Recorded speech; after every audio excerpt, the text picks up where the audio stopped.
worked upstairs. So, we had a nice little family day today. Yeah, anytime that we do 4 days a week, and so they get Wednesdays off, and they said if there's ever a snow day, then they'll just do a virtual, and they won't count a snow day for us. Nice. I don't know how I feel about that. I mean, it's nice that you don't get the days kind of tacked on at the end if you have too many snow days, but it's a snow day. Can't not have a snow day, Right. Yeah, snow days are nice. Yeah. What's going on, everybody? What's going on? We are live. Yeah, we got nobody watching yet. We'll get there. Nobody watching. Yeah, it just takes a minute. Yep. Something went wrong, it says. Nah, it's okay. Let me just full screen this. All the little bells got a ding, and people got to get in. Yeah, what happened last time when the chat wasn't working? You couldn't type something in chat. Yeah, it says something went wrong. There's a little monkey with a hammer. We're all good now on my end. All right. Can you type something in the chat? Yep. Have you tried turning it off and turning it back on again? We're live. We got people watching. All right. Yes. Who do we got? Anyone in the chat yet? Something went wrong. There's a little monkey with a hammer. I haven't seen the chat yet. Oh, you're replaying it? Somebody's over there playing with their monkey or something. Yeah, I don't see the chat going though. It just takes longer. 12 watching. Ooh. Oh, yeah. Well, did you get some new sounds this week? No, sir. I hadn't done any this week. No. Oh, I did get one for Nate, dog. He wanted, let's see here.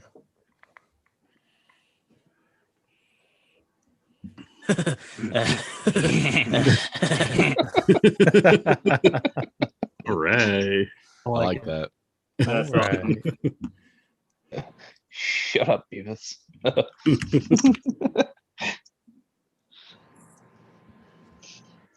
Yeah, I still can't type in the chat. Anybody else? No. Can't type in the chat. Nope. Nope. It was like that one time it said error, try again. I think you had to close out the live cast and redo it or something. I don't remember. Or delete this one. Start over. Well, there's you typing. Let's see. Take two.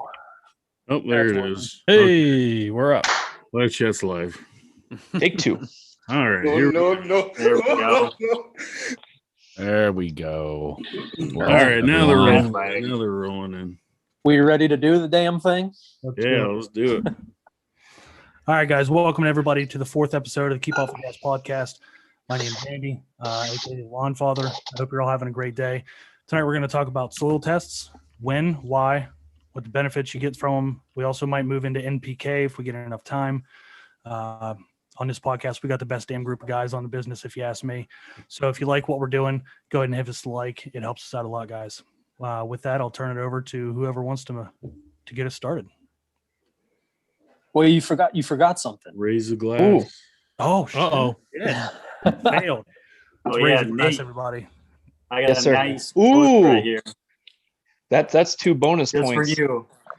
That is 2 bonus points. So Heck yeah. nice. Keep those lattes cold and flowing. Got a couple on deck. There you go. Man, Nate is just looking thin. Wow. Woo! Way to What's go, up, Mark? man. Yeah, that beard trim really did it for you, man. Yeah, I know, right? This guy's giving me a hard time last week. That's pretty good. It's like the coldest week of the year in the Midwest, and he's trimming his I know. facial hair. I thought you're supposed to grow it out more. I literally thought the same thing as I'm sitting there shaving it. I get done and I'm looking and I'm like, oh, it's supposed to be like -15. I'm like, that was the dumbest decision I've ever made. It's like when you wash your car, it rains the next day, and Nate's shaving his beard and it gets cold. You can Nate just- still Nate washes his car like. I was gonna say, 3 Nate times. washes his car every Yeah, day, right. anyways. you can still wash your car if it's raining. That's okay. Just checking out in the chat here. Is that Papa's Fred Mo- Durst? I like that. Yeah, let's do some shout outs. Who's here? Papa Mo's Low. What's going on, buddy? Tony Caber, Bermuda Brian, Lawn Radiance. Red Dirt. What's going on, guys? The Lawn Analyst. Growing with Greg. Now we Dave. can chart the show. Dave Dave. Malecki's in there. Oh, Now- Dave. Oh yeah. What's up, Dave?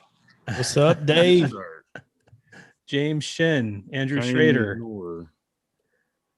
Kyan Renor, Hey, Dakota Cole's here. He's new. Super TA. What's up, buddy? Jamie the accountant. All right. Jamie the accountant. All right, I think that's Yeah, everybody. that's Red Dirt. I like me some Limp Biscuit. I ain't gonna lie, it's a guilty pleasure. I gotta agree with you on that one. -4 in Minneapolis. Oh, You- Man. Nah. The Lawn Junkie, what's up, buddy? So we have a Alright, few people missing. Some things came up, so Cody and Pharm Dad will not be on tonight. I think But we you got the rest everybody of else. us here. We're all right. Cody's a no-show after telling everybody to wear his hat. I know. Yeah. Jeez. Yeah, he took his daughter to some medical reasons. So Mark, you might want to Wow, Take now I that just back. feel like a dick. Yeah, jeez. Mark. Come on, man. Click, rewind, delete.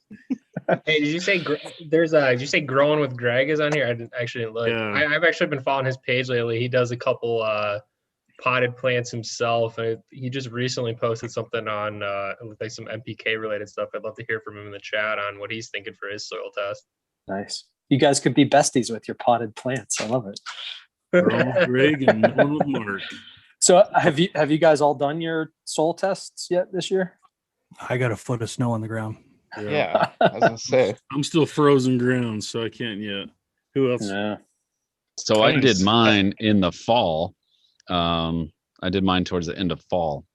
So if anybody wants to weigh in, either you guys or the chat, on whether or not you feel like that's a good idea, or if it doesn't matter, if it's negligible, let me know. I did one in the fall as well. Nice. Really, the only reason I did is this will be my first full year in my house. So I did one in the fall right before I winterized. I'm going to do one first thing in the spring as well. Really just for a learning situation for me.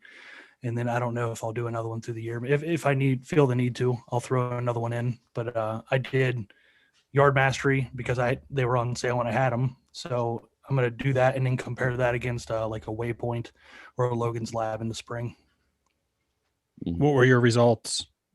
So I did one in June, and then I did one in October, and they weren't really that different. The only thing that I noticed is my pH is starting to creep up. I was at 7.1, so I gotta hit that in the spring, start working that down. But other than that, I was low on boron, calcium, and magnesium. Not crazy low, just below optimal. And I guess for the new lawn care people that are listening too, I mean, what is the importance of doing a soil test? I mean, why do we even worry about them? The same reason you would get blood work done on yourself, right? Make sure everything is going well and you have a well-balanced lawn, really. That's why I did it. Someone may have a better answer than me, but that's why I do it. No, I like that analogy of the doctor, Mhm. The doctor does your blood test to see what's going on inside your body. Right. And we do the soil tests to see what's happening down in our lawn, to see, the levels of the macronutrients that we have, the nitrogen, phosphorus, potassium, calcium, the micronutrients, pH is huge. Even things like, organic matter in your soil and the soil's CEC, it's cation exchange capability. I told you, Nate, I'd spell that out for you. I'm just gonna say it right now because earlier in our chat, Sean is going off and talking about all this stuff, and he's throwing like the alphabet into paragraphs, and I literally had no idea what he's talking about. And I'm like, please do not talk like this tonight because I'm gonna look like a retard. I have no idea what you're saying. So thank you for explaining. You're welcome. I believe in you, Nate. You're good. So Well, you're we got I'm just taking question from notes. Tony. Yeah, I was gonna Tony, say- it took me about 8 days from the day that I took the soil sample and sent it in to where I had my on-lawn results. And that was the same on both ones. So 7-8 days. Where'd you get it tested at? Where'd you get it that tested was through? the Yard Mastery ones that they just send you the kit and you send it back in. And Yard Okay, cool. Master, the same as the my soil, right? It's just a Exactly, branded version of it. Yeah. So Olee, you go through Logan Labs, right? That's what you're just showing everybody. Yes, sir. Logan Labs. So Tell where are they us what you located get at? with Logan Labs. What do you get with that? All right, the Logan Labs is a $25 test, and the first thing they ask you if you run a 4-inch core or a 6-inch core. That way they can do their math or whatever they do to get you, your results. Olee, what's your wife say? Go all the way. Go big or go home. But anyway, with the Logan's $25 test, you get all your micronutrients, trace elements, base saturation. They give you a pretty in-depth test for your money. Starting with your CECs, pH, organic matter percentage, sulfur, calcium, magnesium, potassium, sodium, and then in your base saturation, they give you your ratio there because it can only add up to 100%. Yeah, and Logan Labs is like Waypoint and what's the other one? Midwest something. Spectrum. Spectrum Analytical. Yeah, they're actually like agriculture labs, right? Like the same ones that like farmers use for their fields, right? Logan Labs works real close with Earthworks Turf. So Olee, I'm kind of curious of going with Logan Labs. How would I get something like that from them? Do I have to go to a website, call them? Website, yes, sir. Yeah, you can go website, and they have all the directions there and everything. You can pull your samples, put them in a Ziploc bag, mail them to them. They're ready to rock and roll. If you do a good bit of test, they'll actually send you some bags. Like I called ahead and asked for a handful of bags. And each bag is one sample. Yes. Each bag is $25. Yes, sir. Mm-hmm. Yeah, I did mine in the fall. I did too. I was interested to see what the difference was between my Logan Labs test and the Yard Mastery test, kind of for my own edification more than anything else. I kind of wanted to see like what the difference was, because I don't know specifically all of the science. I'm sure it's probably quite easy to find, but I didn't look it up in terms of what each test is. I know there are different ways of doing a soil test. Vince, I know that you had mentioned that you read a couple papers on the different types of tests, and I'm sure some of you other guys know, but I just know that they're different types of tests. So I wanted to see kind of like what the difference was. And that was something that I had done back in the fall. I actually posted it on my Instagram just to see what the differences were.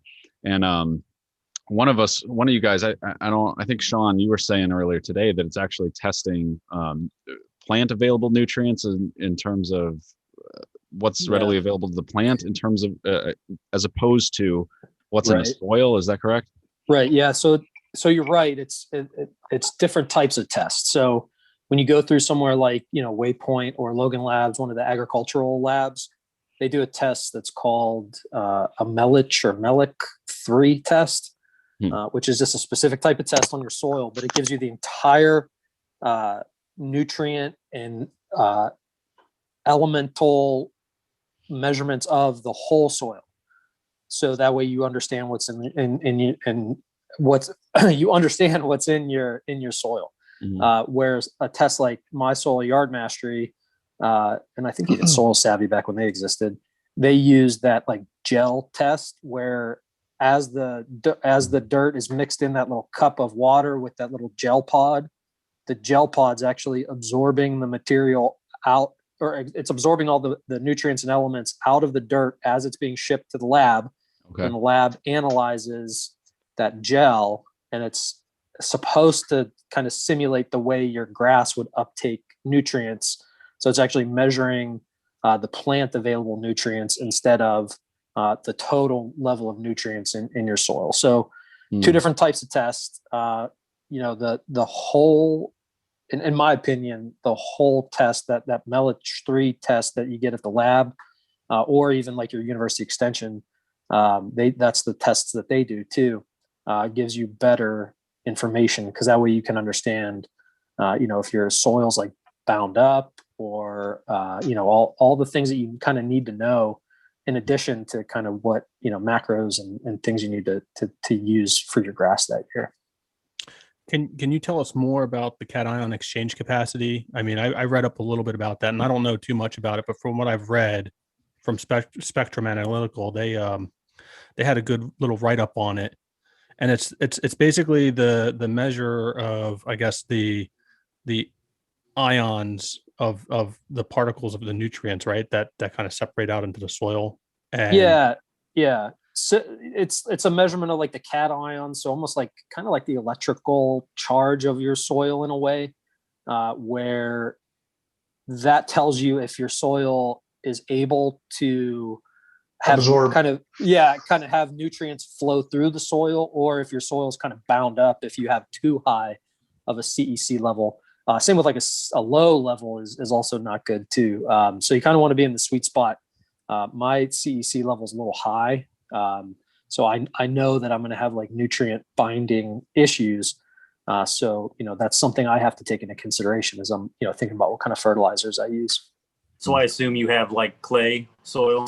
Oh yeah. Yeah. I have, big organic matter. So my organic matter is, around 5, which is a little high. You want to be around 2 or 3%. 4 is okay. 5 is when you start to get a little bit high. And then I have high CEC from, my lovely Missouri clay soil. So based on knowing that, though, I'm able to readjust. I shared my version 1 of my lawn plan, based on the soil test I got back actually today. I'm starting to think through version 2 already, and had some great advice from some folks to help me think through what to do. So I'm seeing some questions, a few like, how often do we do a test? And I mean, my answer will probably differ from others, but I think it's only necessary to do a test maybe every 2 or 3 years. I think a good strategy to go at it is to go slow at it. Don't try to conquer making your soil perfect right at first. Just like pick out certain things, which I can get into later. But I say you do it gradually over time, and you just make that a goal, and nothing's going to change too quick. You don't really want nothing to change too quick. And you can kind of do it. There's nothing wrong with doing it every year, but I think if you have a solid plan to go at it every 2 or 3 years is good enough for me. Mm-hmm. Yeah. I mean, most of the elements that you're measuring, only happen, they only change, like you said, they change really slow, like phosphorus. That takes months to filter through your soil and actually get used up by the plants, because the phosphorus, just to go down the technical rabbit hole, the phosphorus actually has to touch the roots of your plant to get taken up. So as it moves through the soil profile, that takes time. All the other things too, pH, if you're adding lime, if you have low pH, to raise your pH, if you're lowering your pH, that takes time. And all those other things, it definitely is a time game for those big changes to happen, because they're slow to happen. So yeah, 2 to 3 is perfectly fine. I'm gonna do every year just because I'm a lawn nerd like that now. So I want to see the data every year. But yeah, 2 to 3 is good, good enough, and perfectly fine to understand everything. Hey, Brent, maybe I missed it when you were talking about it. I'm just curious, just quickly going back, did you notice a difference? Was there a material difference between the 2 samples that you did between the 2 different places? Yeah, just, like a quick kind of basic, I just got to pull them up here. One of the big things that kind of popped out to me was soil pH. I mean, my Logan Labs soil pH was 6.1. And then when I looked at the my one from Yard Mastery, it was 5.18.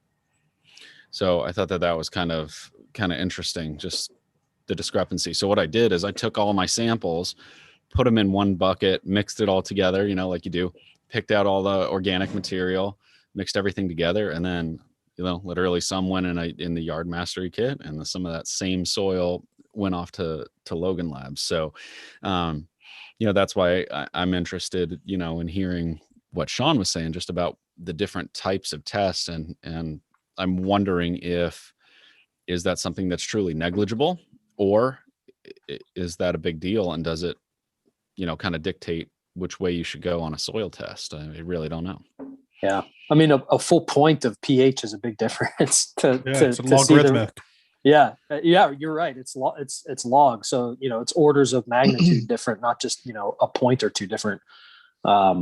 So yeah, and what I do, you might think about getting some like pH strips on Amazon and just doing a, you know, like a litmus pH test to see, you know, see which one was more right, I guess. Yeah.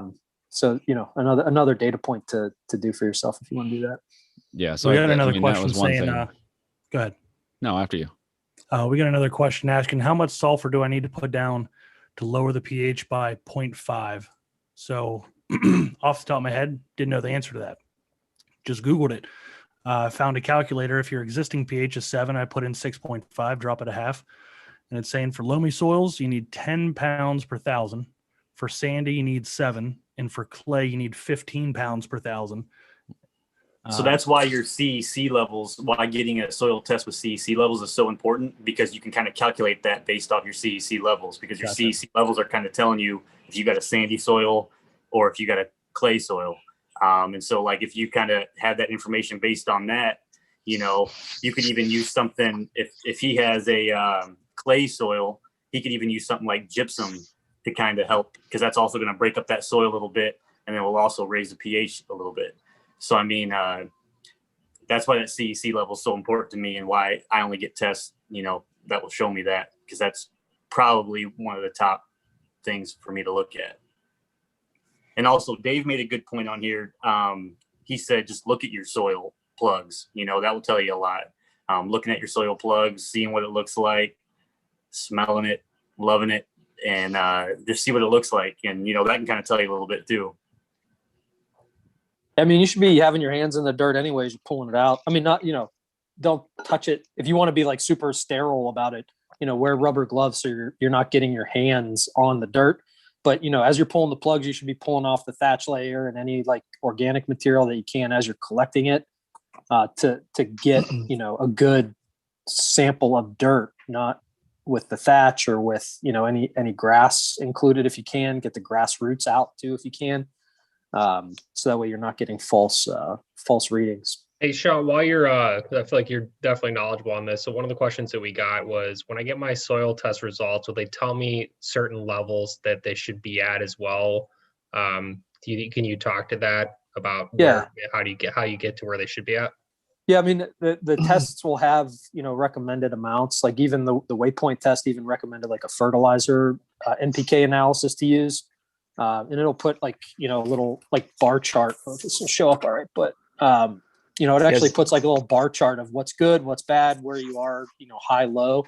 But you know, there's also I'm going to recommend a great video from Matt Martin, the Grass Factor. He did a really good breakdown of soil tests. So if you just search like the Grass Factor soil tests on YouTube, you'll find his video where he did the whole whiteboard session going through, you know, what the ideal levels of each element, each nutrient level, you know, what you want for each macro and micro, how you can adjust if you're high or low, and what you should be looking for in your soil test results. That was a really good resource. So I highly recommend that. Mm.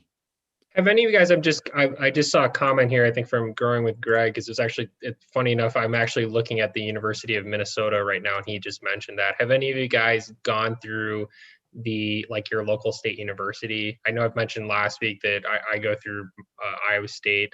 I know I've looked at, I think it's the University of North Carolina, Chapel Hill, the University of Michigan, Ann Arbor, a bunch of others, where you can get basic soil tests for, I think it's about between $15 and $20. Some of them you can get all the way up to like $150. You can test literally everything as if you were doing like commercial farming. Have any of you guys done that? If you noticed any difference in the results or anything extra that they've added for you guys that you found of value? I have not. Yeah, I went through Mizzou. I went through them last year, and I went through them again this year too, just to kind of see, the difference of the Ag Lab versus extension test versus I even did a my soil test, just to kind of see, just because I wanted to see as well, like Brent said. It was a little bit more basic, but you still get the organic matter and the phosphorus, potassium, calcium. You don't get as many of the micronutrients unless you pay for that extra level of testing. Mizzou's a little expensive. You get the CEC too for Zach for his favorite level, but it's a little bit more expensive at Mizzou than other universities. It's $25 for a test, but I'm willing to pay for it because they give you a lot of great service too. Yeah, I mean, what is the? I mean, like that. the My Soil Test or Yard Mastery. I mean, that's like, but what, like $30? I don't know if that's changed. Is that accurate? Yeah, I saw somebody ordered it and they posted it was about $30. Yeah, it's like $29.99 on Amazon. Yeah, I would just tell people to look into. I said this on last week's episode. Just to look into your local resources. I'm here in central Iowa. My county actually will do soil test samples for free. I'm assuming that's probably not a usual thing, but I definitely encourage people to look into what your local state resources are, because there are universities that will also do it for free or at a marginal cost. So definitely look into, if you have local resources, check that out as well. So there was a question, kind of Nora actually asked, maybe somebody can answer. What do you start looking at first when you get your soil test? What's your main priority that you're going to look for? Zach had a very good post on Instagram about that. I was actually going to ask Zach, how did that go? What was your most common response on that, Zach, when it comes to the most important thing when you're looking into a soil test? It was all over the place. For me, it would be pH. pH. Yeah, for me, that's the most important thing, literally, because it's either you're too low or you're too high, and the plant's not gonna be able to absorb all those nutrients. Even if literally has to be in the middle for you to have the best soil possible, literally. Yeah, so pH, CEC is important to know. Once you get past phosphorus, potassium, calcium in some ways, all the other stuff, you don't have to really obsess over it, but you have to know it.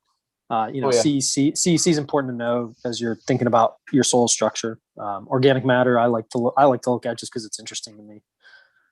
Yeah, speaking of pH, James, the Lawn Junkie's in, and he wanted to know if anybody's using anything else besides lime to raise your pH. Is anybody low on pH, and what are you using to raise it up? Either Dominic lime or calcitic, depending on how much magnesium you have. Yep. Dolomitic is the one with magnesium, right? And then the other one's just straight calcium carbonate, right? Say it again. The Dolomitic is the one with the magnesium in it. So if you have a magnesium problem, don't use Dolomitic lime. No, sir. No, you'll do like I did in the beginning. Yeah. So, then you have to turn around and reverse it.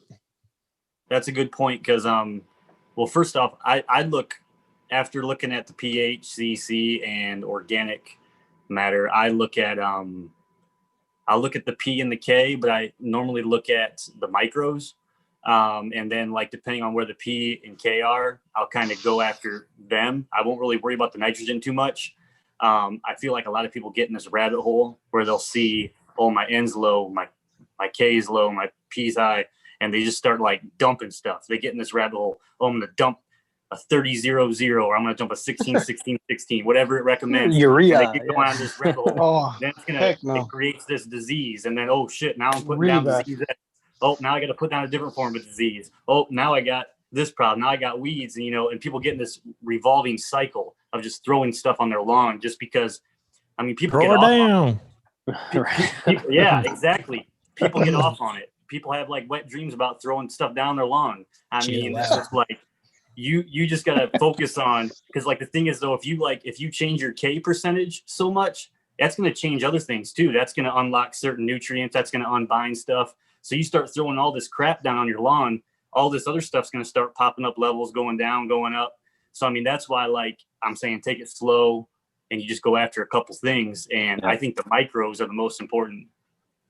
Yeah. I mean, they don't even put nitrogen on most ag lab tests or university tests. You know, that it's common to see that on like the My Soil tests, but you know, nitrogen moves through your soil so fast and gets taken up by plants so fast that it's so, you know, it's almost irrelevant to measure it, because by the time you measure it, it's changed. You know, by the time growing season's over, it's different than, you know, it was a month ago and earlier in growing season. So, you know, it's almost no point to measuring it. And most, you know, the ag labs and university extensions, they don't measure it in your soil. I apologize if somebody already covered this. I'm just curious. Did anybody else answer? I saw there was a question earlier in the chat that said, how often should you be doing a soil test? We touched on it, yeah. I personally do one every other year, man. That I don't stress on it too much on my personal lawn. Yeah, I want to just say something. Yeah, I just want to say something real quick, just about gypsum. It does not affect pH. I think we may have said something in our group here that it has an impact on pH. No. Gypsum does not have an impact on pH. It does on mag though. Yeah, it does, for sure. How? It can it's got sulfur in it, and it also can loosen up the soil, the clay soil, based on your CEC report. And it can that alone, just loosening up that soil, will break up those bonds, and that will make it lower. True. Yeah, I don't know about that. Ooh. Hey, all right. Hey, prove me wrong. Ain't going here. Ding, ding, ding. It depends. Like, you know, like I would only recommend it if you had clay type soil, and yeah, it's effective, and it also has sulfur in it. Or if you're low in calcium. Yeah, it's not just straight sulfur though. It's, what is it, calcium sulfate, right? So, you know, it's not like you're putting elemental sulfur down. Correct. But at the same time, you know, there is sulfur in that. You know, at the molecular level, it's at least in there. Yeah, everything I'm reading, and I'm just going based off of what I'm reading, and it involves chemistry, which I'm not into chemistry, but you know, it's saying that, you know, some of the, you know, chemicals within the gypsum will displace hydrogen, but the hydrogen remains in the soil solution. So there's no change to the soil pH due to the gypsum. So, no, but the effect it has on the soil, it will. It's not acting like a lime or a sulfur. I think, you know, from what I'm reading here, it sounds like there's a misnomer with gypsum's effect on pH. I agree with you that it aerates, it helps, you know, with breaking up the soil and getting oxygen into the soil and stuff like that. But to offer gypsum as a solution to adjust the pH, no, sir. No. I don't think that's the right thing to say. No, sir. No. I used a bunch of calcium. That's not what I would do. If I had a high pH, that's not what I would use to lower it. But if my CEC levels match that of a clay soil and it wasn't that high, that would be a solution. And if you, like, let's say you had a high sulfur level, but you had a high pH, what are you going to do then? You use that gypsum. Have you seen any data-backed results that would show that? I don't mean to challenge you, but yeah, no, I mean a ton. I got like 5 windows pulled up right here, but well, how many do you have pulled up there, Vince? How many windows do you have? Let's see who has more. Who has more? Mine's just the stream. Hey guys, real quick. Tony's got a question, and I think he's on the same page as I am. What is CEC? That's cation exchange capacity. The way to look at that is, like here at my place, I got real low CECs. And the way I describe my soil here is like if you had a cup of ice with nothing in it, and say the bottom of that cup had a hole in it, you poured water in it, it goes straight through the ice and out the bottom. That's low CECs, a lot like sand. Now, if you got something like 11, say your CEC is 11, then it's going to hold more. It's going to hold more moisture. It's going to hold on to things a lot more. So your CECs, basically a low CEC is a lot like sand. Like if you got a 3 or 2, that's going to be sand based. And then if you get up towards y'all fellas up there, like where, where he, Sean's got what, a 22. Yep. I mean, that stuff's got to be like glue. It's got to be hanging on to everything. Yeah. Yeah. Like a wet, slippery, like a dog turd. It's like gulp just binds up on itself. Yeah. And like that's one of the things that I was interested in looking at mine, because I also did a soil test at a house that my in-laws own. I'm going to renovate the whole yard starting in the fall. And because, there is no yard, but I'm going to do the whole thing. And it's down in southern New Jersey. It's a super sandy loam. So that CEC is like a 3. And mine up here in North Jersey is like a 10.6. So what's ideal? Like what is like the best you could have? I don't know that there's a best. You just want to know what it is to be able to make your decisions. Because if you have a low number, you need to know that, so that way you'll need to apply more because things are going to go through the soil more, or you could do things to improve the CEC kind of relative around the number that it is. To humic acid is one of those things that can help kind of when you apply a product and apply humic acid at the same time, that helps it kind of stay in the soil a little bit better to get kind of taken up. But there is no, I don't know if there's a best, and that's not one of those things like you want to chase either. You don't want to worry so much about, driving up your CEC. You don't want to worry about driving up your organic matter. People think like having a great organic matter is a high level of organic matter is good. And it is to an extent, but it's also bad once it becomes too much, because then your soil can go like anaerobic and hold too much water to the point where, organisms can't even live in it anymore. So, it's not that there's a best. I guess that's the easiest way to say it. You just have to know what it is, so you know how to apply product. Yeah, Nate, the way, with you, especially doing your your fitness, your weight loss thing, the way it was explained to me when I first started learning about it was basically you can plan out your macros and stuff, particularly with let's say you're going to measure out whey protein. You're going to say, oh, I need 200 grams of whatever. But the levels help you understand, you can say you need 200 grams of protein, but depending on everybody's body, their metabolism, everything is different. And so we might be literally the same weight, but the way in which my body processes those 200 grams post-workout of protein is totally different from maybe how yours does. So there's not necessarily there's a range you're hitting for. It's just it's good to understand basically how your body's metabolizing what you're giving it. Yeah. Kind of like muscle mass, right? Like the more muscle mass you have, the more readily available, or the more readily used, I guess you could say, that the protein's going to be. So, it might behoove somebody that's a power lifter to that's working out every day, that's got a lot of muscle mass, might behoove them to, kind of go by that, 2-3 grams of protein per pound of body weight. Whereas somebody that's like a runner, they're not going to be able to process that much protein. So why even eat that much, kind of thing? Yeah. And that's kind of going back to the nutrients. I mean, you can get you can get a script from the doctor to make you feel better. If, you're out of shape, you're trying to lose weight, you're trying to feel better. I mean, you can get these scripts, you can maybe take some different supplements, but I mean, if you're not eating healthy and you're not eating right, it's not going to do nothing. It's the same with the soil. You can keep feeding the soil, all these nutrients, but you're feeding the grass, but if you're not feeding the soil, that's the issue. And then, you get sick, you get a disease, you throw disease on it. I mean, there's actually something going on in that soil that's creating that disease and creating those issues. And I mean, that's what a lot of people overlook. And then when they get in that cycle of throwing it down. That's something I want to say right quick. You look at these YouTube, long programs. All right. You can't write a program for all of us. My CECs are a 5.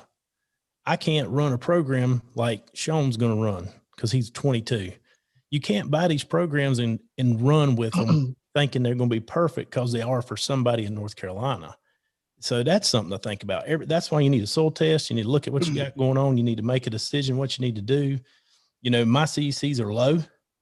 They're a 5.0. I can spoon feed because stuff's going to wash right through my soil, just like a cup of ice. Going to go straight to the bottom if you pour water in it. You got some 22, a CEC of a 22, you're going to pour water on it, it's going to sit on top. So, you know, you're going to do less spoon feeding. So you can't just buy a program and roll with it and think, hey, I'm going to have a perfect yard because somebody else does. But that's something to think about. Your soil test is going to teach you where you need to go. It's going to Couldn't have take said it better, Olee. You couldn't have said it better, man. I've gotten a lot of questions from people from San Antonio, which is like about 4 hours from where I live. And they're like asking me about programs and this and that. I'm like, no, man, I really can't help you with that. It's every lawn is different. Every soil is different.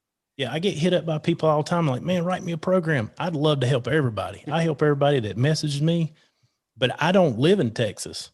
I don't know about the Augie Doggy. I can cook some tacos, man, but I don't know about the Augie Doggy. I can't help.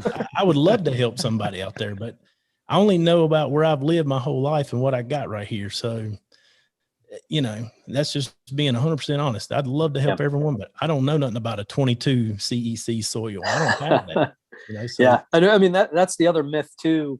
You know, you get like, you know, I don't want to say like old timers or people that, you know, kind of think they latch onto the myth of, well, I got to put lime down on my soil, right? Every year I got to put lime down. But that's something you do to adjust the pH of your soil. It's not something you just do as like a maintenance program, even though for some reason it's become this myth that, you know, that is something you do for like a cool season lawn, and it's not. So if you're going to do, you know, you have to know things like that too. And that all starts, you know, from the soil test. You have to do that. Like a doctor's not going to write you a prescription for, you know, because he thinks you have high cholesterol or something. He's going to actually do a cholesterol test on you to see, so he knows what medicine to use, what rates to give you. You know, he can just look at you and give you a prescription, but he can't treat it. He can't treat it blindly. You need some data. You need something to know what's going on. Hey guys, I just want to give a special shout out to Princess Cut Lawn Care. George, hold on. In the chat. George. Just wanted to say thanks to George for having a couple of our guys on last Saturday on his podcast. Vince the Lawngenuity and Clint the Neighbor Dominator was on there. So go check out his podcast, The Freshman Class on Princess Cut Lawn Care. He had a question. It was quite a ways up there in the chat. He says, what kind of probe are you all using to penetrate your lawn? And I had a quick follow-up question with that as well, something I asked earlier today. So I've got a probe. Looks similar to what Cody has, Meister My Lawn, on his YouTube.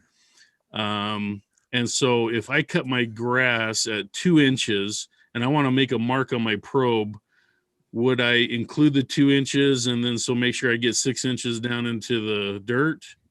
What do you guys do? I think Sean, you were using an ice cream scoop or something, or what was that?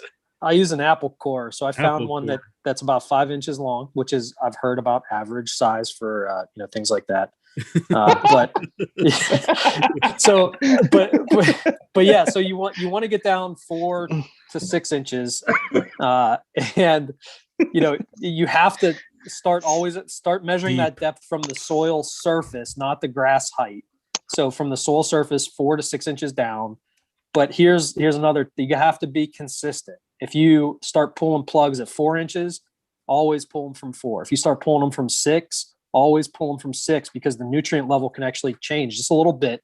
And to control for that, you have to be consistent. And the same with like time of year too. So be consistent from the depth that you're pulling your plugs from, and be consistent at the time of the year you're doing your soil test to control for as many of those variables as possible. Nice. What I've done, I've got a AMS style core plugger that you can put your foot on. But what I've done is took in, I was going to do the 6 inch depth, you know, here with Logan's. And I took a radiator clamp, a hose clamp, and I measured me 6 inches off and put that hose clamp on there, tighten it up. And that way, you know, I pulled the grass back where I could see where I was at. And every time I got 6 inches. And every time 6 inches. That's what she said. Hold on. You got that. Oh, won't you play? Oh, that is what she said. But anyway, I just done that way I could repeat. I want to try to be as accurate as I could. Yeah, repeatability, and 45 to 60 days after your last product application, so that way that's not skewing your results too. Yes. Are there pros to cons doing it fall versus spring? Well, Nate, there's colder temperatures in the fall, so that 6 inches might be slightly challenging to get to. Yeah. But I was in the pool. Isn't that shrinkage? Yeah. Commonly known as shrinkage. I don't know if there's one advantage. I don't know if there's an advantage to one over the other. Just be consistent with what you choose to do. I guess that's my question. If you do every fall or every spring, is it going to be One same thing, thing? One thing about fall is if you know what you need to do and you're core plugging, aerating, and you need to change pH or you need to add something, you got a chance to get it in the ground, not laying on top. Get it down the root zone. Yep. Mm-hmm. Yep. Sean, I apologize. I keep blowing you up because I feel like, you're within this group, you're super knowledgeable.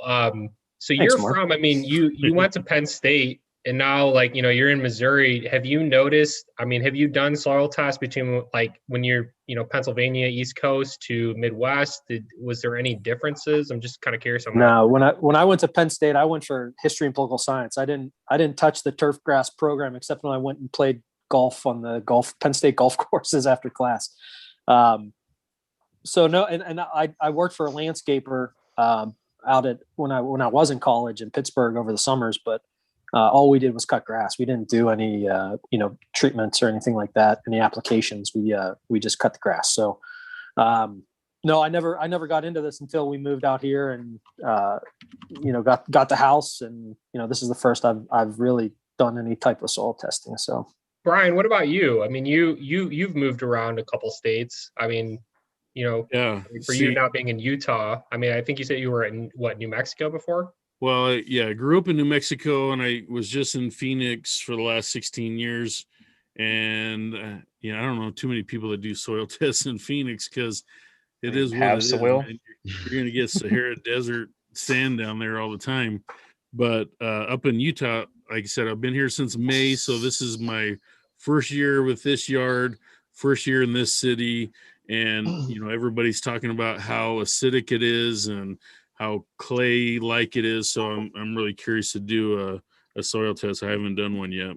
Yeah. Well, hey, guys, real quick. You want to take that question from George, and then we'll move on to this hydrotane thing. Yeah, let me say something right quick on that. No, everybody in North Carolina normally has a red clay, like something you'd make bricks out of. And normally it's anywhere from like a 11 to about a 14 on CEC. Where I'm at, I am close to a quarry, and I have some real gritty stuff. It's gritty. And when I bought this place, I thought it was shitty. But I have come to like it because I'm across it with my skid steer. I'm across it with different things. And I don't have ruts and I don't have problems with that. And then also, as I'm learning more about this, the CECs being low like they are, and I have sort of a gritty, sandy deal, you can dig a hole and you can walk across it when it's raining, whatever. It don't stick to your boots like old red mud. It's different. And also, it gives me the option to do a lot of spoon feeding with that lower CEC. But no, mine, I can't do a soil probe like he was talking about. No, it's gritty out here. So, hey, Olee, Princess Cut, George had a question for you. He just wanted to know how soft the soil is. That's what I was trying to say right there. Probing like a butter. Okay. No, I can't do that here. Not unless it's rained for 4 days. I can't do that. Okay. All right. We ready to do this giveaway? Let's do it. Yeah, let's do it. All right. So I've got most of the names in the chat. So, Olee, you want to say what it is, the hydrotane What is that we're giving away? You're giving away for this? Yes, sir. I'm giving away a courtesy of Hydrotain. It is a 32-ounce hose-in sprayer of their Hydrotain. So, and I think it'll cover up to 5,000 square feet. And this makes a big difference. This is only open to those who are in the chat who have chatted, right, Brian? Yep. Yep. So if you're in the chat and you haven't said anything yet, feel free to drop. I guess we'll give like a minute or so to drop a comment. But Brian's been keeping a tally of who's been in the chat all program here. So, leave a comment. Yeah. Why doesn't someone take a minute and explain what Hydrotain does? Good point. So we're giving a product away. Yeah. What is it? What is it? What's it do? You want to take it, Olee? I don't know. I'll tell you what I do know. It smells like barbecue sauce. That's what I know too.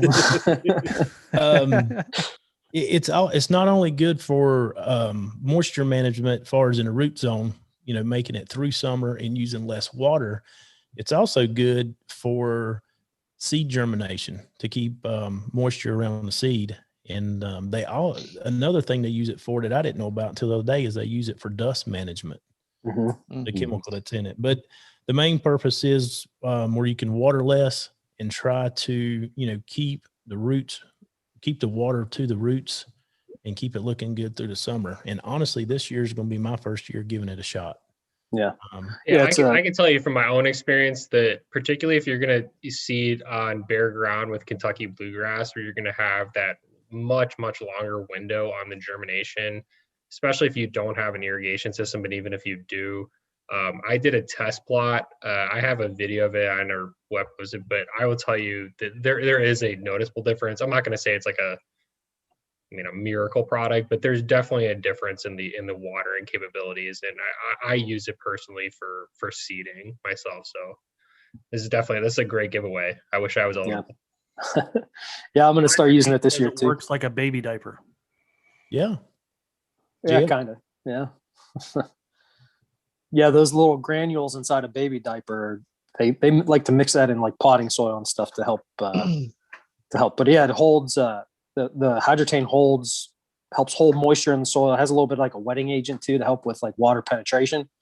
But then it also helps pull like the actual humidity within the soil into the plant. So it helps you water a little bit less, helps manage the moisture within the soil. So, if you got hot summers, vegetable gardens, it's good for that too. To hanging baskets even too, that, they like to bake out in the sun and get all dry and crusty. So that'll help with, the water issues in there. So it's a great product for your lawns, gardens, all kinds of anywhere you got water problems, especially, where it's hot and humid. Yeah, we put it on particularly. Sorry, but we put it on. We have hydrangea, a couple different type of hydrangeas here, and during the hot, muggy summers where we get like 100 plus with the humidity, I would have to be out there legitimately watering 4 or 5 times a day to keep some of these alive.